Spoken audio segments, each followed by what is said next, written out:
amados, eu quero convidar você, abra comigo no Evangelho de João, capítulo de número 2. O texto que nós preparamos aqui para ministrar o coração dos irmãos. Evangelho de João, capítulo de número 2.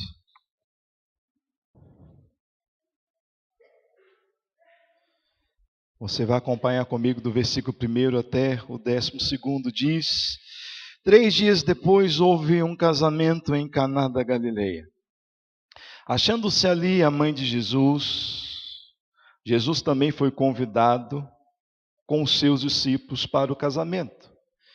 E tendo acabado o vinho, a mãe de Jesus lhe disse: eles não têm mais vinho. Mas Jesus lhe disse: mulher, que tenho eu contigo? Ainda não é chegada a minha hora.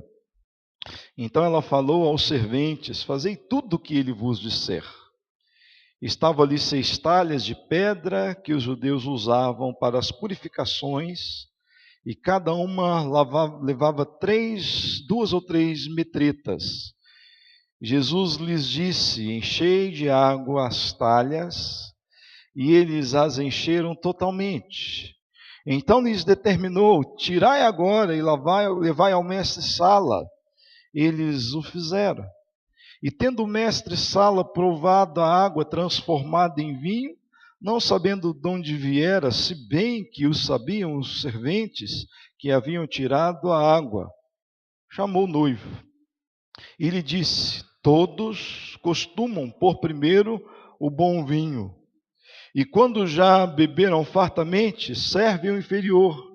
Tu, porém, guardaste o bom vinho até agora.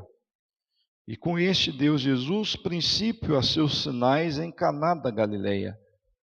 Manifestou a sua glória, e os seus discípulos creram nele. Depois disso, desceu ele para Cafarnaum com sua mãe, seus irmãos e seus discípulos, e ficaram ali não muitos dias. Vamos orar ao Senhor. Deus, uma noite como essa é tão importante nós lembrarmos daquilo que o Senhor pode proporcionar ao nosso coração, à nossa alma.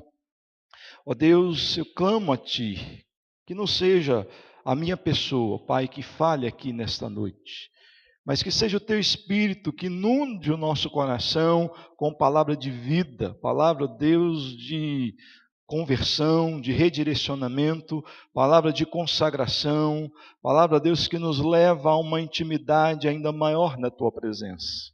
Nós aguardamos em Ti, ó Deus, esta noite, as pessoas que puderam vir, aqueles que, tocados pelo Teu Espírito, saíram das suas casas e vieram cultuar ao Senhor.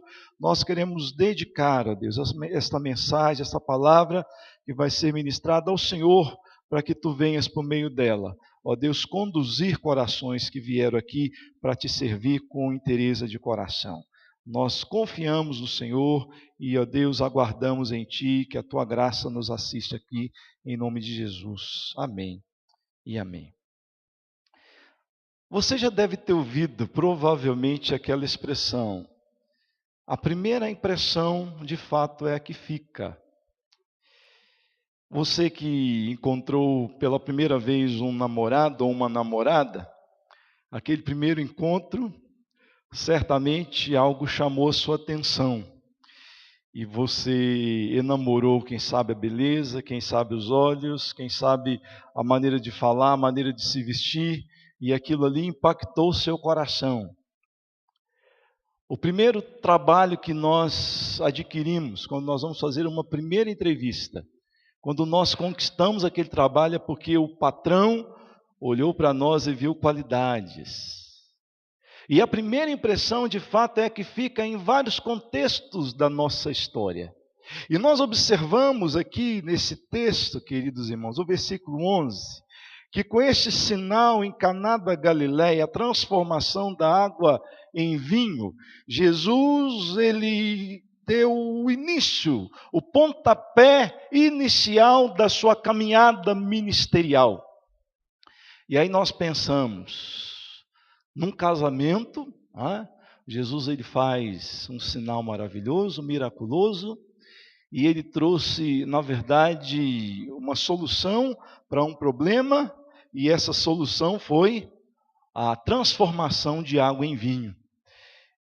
Talvez não seria uma primeira impressão boa para os judeus, para os convidados e talvez nem para aqueles que leem o Evangelho de João pela primeira vez e se deparam com esse primeiro milagre e devem perceber as pessoas, mas como assim? Jesus, ele no primeiro sinal do seu poder e glória, ele revela ali um poder transformando água potável em vinho para trazer alegria para as pessoas que estavam naquela festa. Se nós não entendermos o sentido, o contexto, o conteúdo desse milagre, nós ficaremos mesmo com esta impressão. Nós questionaremos a razão, por que de Jesus ter feito esse sinal de transformar a água em vinho. Mas ele diz uma coisa importante nesse texto, que eu vejo que aqui nós temos o cerne de toda a interpretação desta passagem. Diz Jesus, inclusive, para Maria, sua mãe, ainda não é chegada a minha hora. E que hora era essa? Que hora era essa? Você pode ir um pouquinho adiante comigo no Evangelho de João ainda, no capítulo 8, versículo 20, o que nós encontramos ali? Que hora era essa? Diz aí o texto, que proferiu ele estas palavras no lugar do gasofilácio, quando ensinava no templo, e ninguém o prendeu, porque não era ainda chegada a sua hora. Vire, quem sabe, aí uma página para trás, João 7, versículo 30. Diz outro versículo o seguinte: então procuravam prendê-lo, mas ninguém lhe pôs a mão, porque ainda não era chegada a sua hora.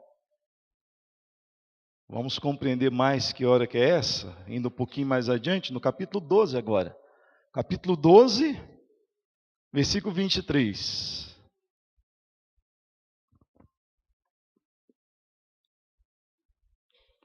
Respondeu-lhes Jesus: é chegada a hora de ser glorificado o Filho do Homem. Talvez você ainda não compreenda que hora é essa, nós temos um último versículo para que nós entendamos de fato, com precisão, a que hora Jesus se referia. João 13, 1.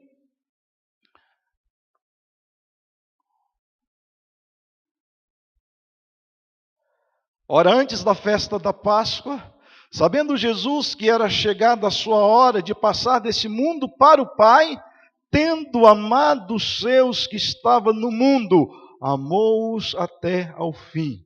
Sua hora de passar desse mundo para a eternidade. Queridos, que hora é essa, senão a hora da morte, da crucificação do nosso Redentor? Agora, o que tem a ver esta hora de morte, crucificação do Mestre, com o pedido de Maria que chegou até ele? Olha, o vinho acabou. O problema ali era o vinho, a ausência do vinho. E aí, queridos, que nós começamos a entender a proposta de Jesus. Dentro de um contexto de morte, de cruz, de salvação, de redenção, de transformação de vidas, ele começa o seu ministério anunciando esta verdade de uma maneira extremamente, vamos dizer, profética, anunciando que ele tinha algo a realizar no coração de todos os homens e mulheres. A pergunta então não quer calar: por que Jesus ele deu início ao seu ministério num casamento em Caná da Galileia, transformando a água em vinho?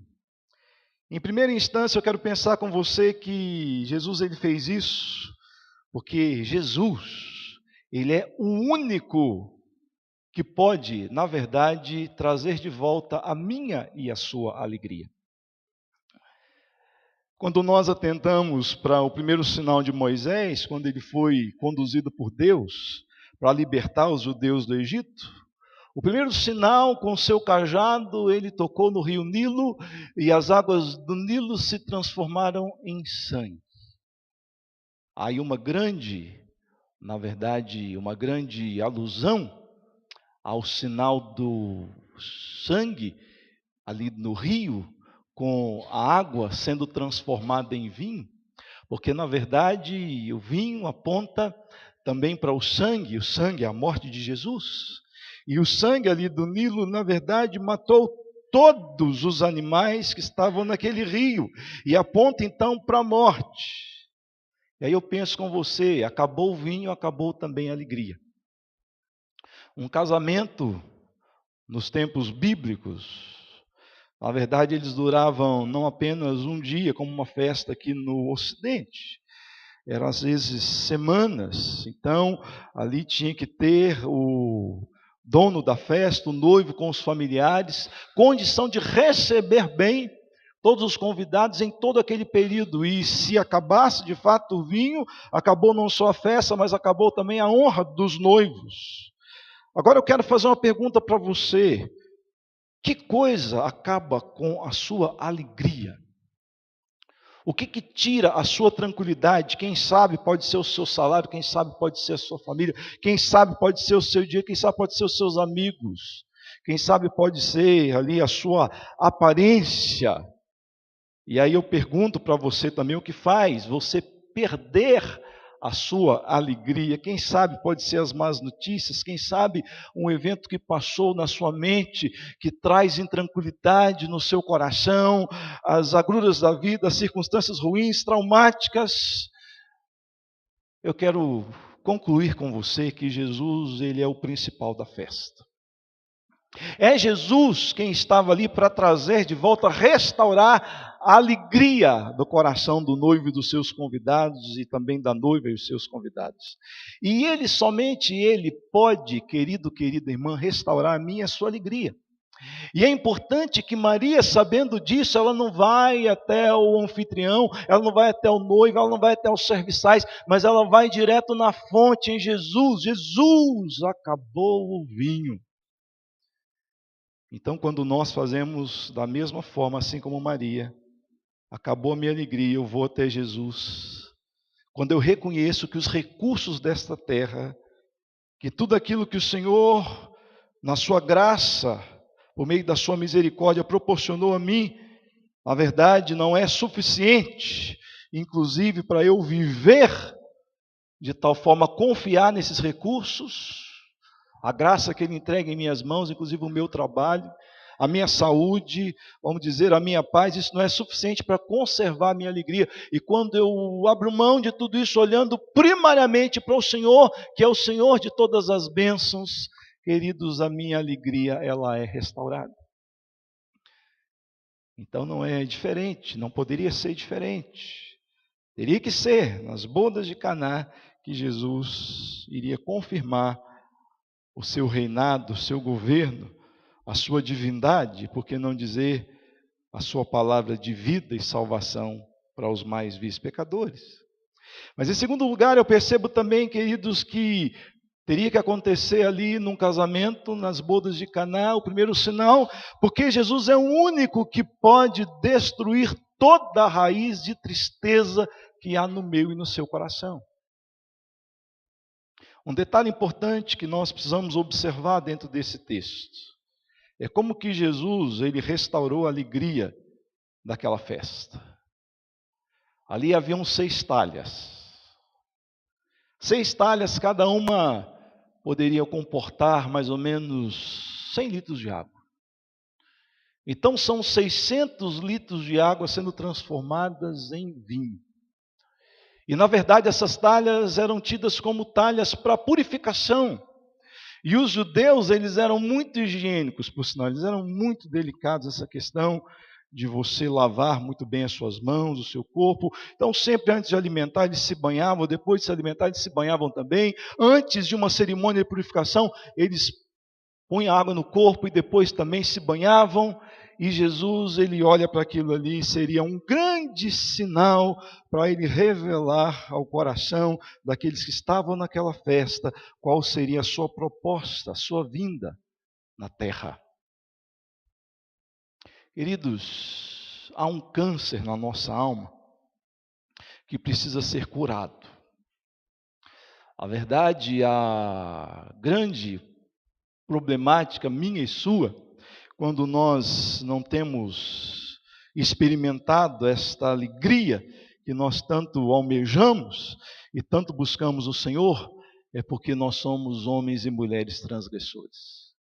Desde o tempo em que Adão e Eva pecaram, esta excomunhão do homem para com Deus, essa desconexão do homem para com o seu Senhor, fez com que a alegria ela fosse embora.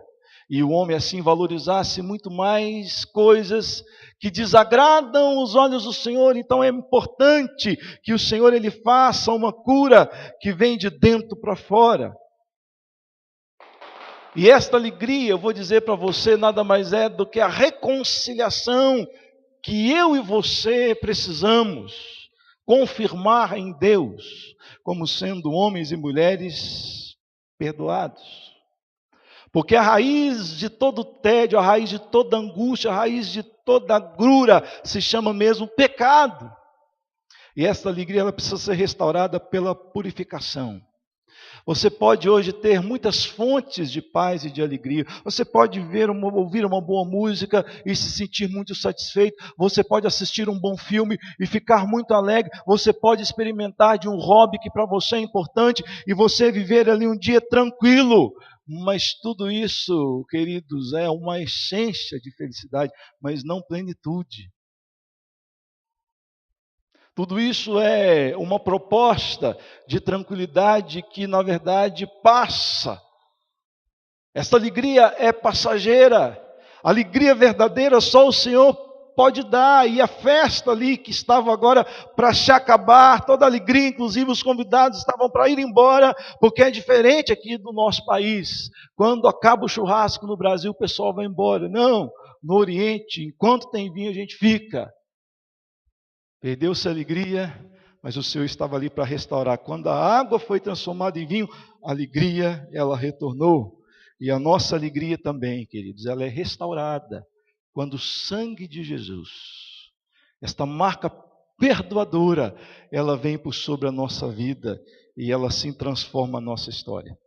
Ela nos resgata esta alegria para esta comunhão com Deus, aonde nós temos a sensibilidade do amor de Deus no nosso coração, que nós somos perdoados, nós somos sarados, nós somos curados, e isso, na verdade, faz toda a diferença.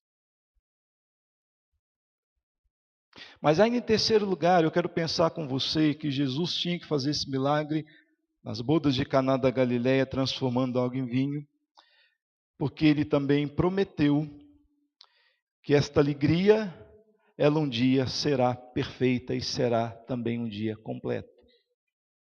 Nós que encontramos Jesus, eu quero falar para você que agora já tem uma caminhada em Deus. Você que já tem alguns dias, alguns meses, alguns anos na caminhada com o Senhor, e que talvez, assim como eu experimento alguns dias de mesmo tendo comunhão restaurada com Deus, parece que o Senhor não nos ouve, parece que nós não temos a alegria que nós assim fomos apresentados a Jesus e Ele nos prometeu esta alegria, parece que tudo se acabou. E aí eu olho para o evangelista João e eu penso que uma das marcas de João é revelar ao coração dos seus ouvintes esta grande ideia da aliança que se tem um noivo com a sua noiva. Ele começa aqui o seu evangelho narrando esse primeiro sinal, as bodas de Caná, mas lá em Apocalipse, eu quero que você abra comigo o último livro que também é escrito por João, o último livro da Bíblia. João, ele trata de casamento, mas de uma forma, de uma dimensão muito mais ampla, porque ali é o casamento que se tem da noiva do Cordeiro, da igreja do Senhor Jesus, do povo de Deus, com o Cordeiro que tira o pecado do mundo, que é Jesus. E ele escreve da seguinte maneira: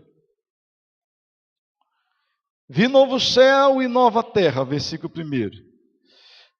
Pois o primeiro céu e a primeira terra passaram e o mar já não existe.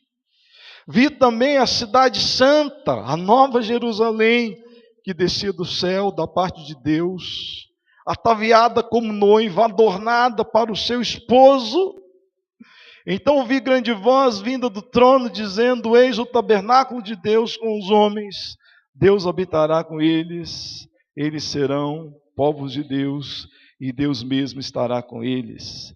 E lhes enxugará dos olhos toda lágrima, e a morte já não existirá.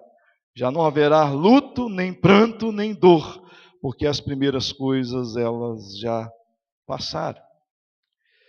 Esta alegria completa é descrita no retorno de Jesus, quando nós habitarmos com Ele eternamente na glória.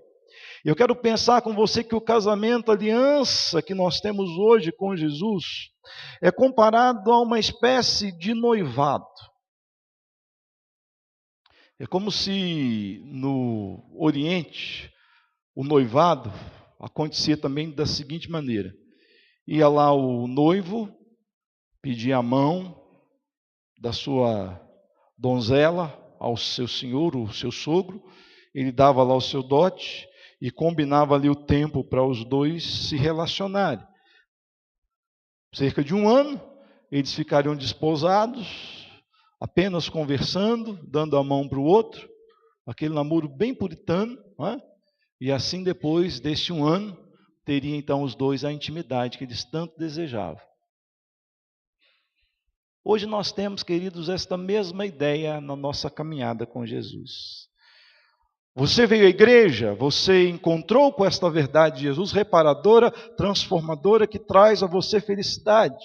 Mas essa felicidade ainda na terra não é plena, não é completa, porque você ainda não tem a intimidade necessária com esse Jesus, para que de fato toda a sua lágrima seja extinguida. Para que toda a possibilidade de tristeza, quem sabe de depressão, de fracasso, seja de fato reprimida da sua vida. Mas haverá aquele dia, e nós temos aqui uma promessa. Haverá aquele dia onde o Senhor voltará e nos levará para junto do Pai, e neste dia, a partir de então, Ele enxugará dos nossos olhos toda lágrima. E eu quero concluir pensando com você o seguinte: nós estamos aqui diante de um episódio de um casamento terreno, onde os noivos e os pais estavam preocupados em receber bem os seus convidados na festa. Agora, queridos, nós estamos aqui diante de uma realidade de casamento, de uma aliança de Deus para com o homem, através de Jesus Cristo. Ele é o dono da festa, ele é o principal personagem. Eu vou dizer para você que naquele dia em que nós fecharmos os olhos, uma vez que nós contemplamos esta graça do amor e do perdão, uma vez que Ele nos cura de dentro para fora, por meio da sua palavra, por meio do seu sangue, e Ele nos redime, eu vou dizer que esta festa que está sendo preparada para mim e para você, as bodas do Cordeiro, a permanência, queridos, naquela festa, nós vamos ter tudo do bom e do melhor, e estaremos satisfeitíssimos. E Jesus, Ele hoje convida a mim e a você, para que nós analisemos qual é o nosso conceito acerca de alegria. Qual que é o nosso conceito acerca de satisfação? Talvez você é daquele que tem buscado se alegrar com as coisas desta vida, mas a vida tem sido cruel com você. Talvez não tenha dado certo o seu planejamento, a sua satisfação, porque Jesus, Ele ainda não confirmou no seu coração esta importância de você o buscá-lo em primeiro lugar. E nesta noite Ele pode confirmar. Eu creio que nesta noite Jesus Ele pode falar com você por meio desta mensagem, para que você busque na fonte certa e deixe, meu querido e querida irmã, de buscar em fontes que na verdade não vão jorrar tanta água assim. Você vai se frustrar, você vai se perder, mas o mesmo Jesus que fez a transformação da água em vinho, Ele pode transformar o seu coração aqui nesta noite, trazendo a bênção da paz, da alegria, do conforto, da segurança, do perdão, te dando uma nova vida. E é isso que ele veio fazer na terra, é isso que ele comunica conosco a cada instante, e de forma muito especial nesse culto, ao coração seu, que quem sabe hoje visita a igreja pela primeira vez, quem sabe você que ainda não teve esse encontro com Jesus, esta entrega total de coração a Ele, você hoje pode, nesta noite, se lançar na presença do Pai, por meio de Jesus. E você que talvez também tenha pensado, a vida cristã tem sido difícil. Lembre-se que o nosso relacionamento ainda não é um relacionamento completo. Mas haverá um dia, queridos, em que Ele virá como noivo. E assim nós subiremos como noiva adornada. E aí nós assim contemplaremos Ele face a face. E aí nós teremos de fato a nossa real alegria. Quero então convidar você, feche os seus olhos. Se você pudesse colocar em pé. Nós vamos, queridos, entregar o nosso coração diante do Senhor. Nós vamos reafirmar aqui o nosso propósito de permanecermos confiantes na alegria que só Ele pode nos dar.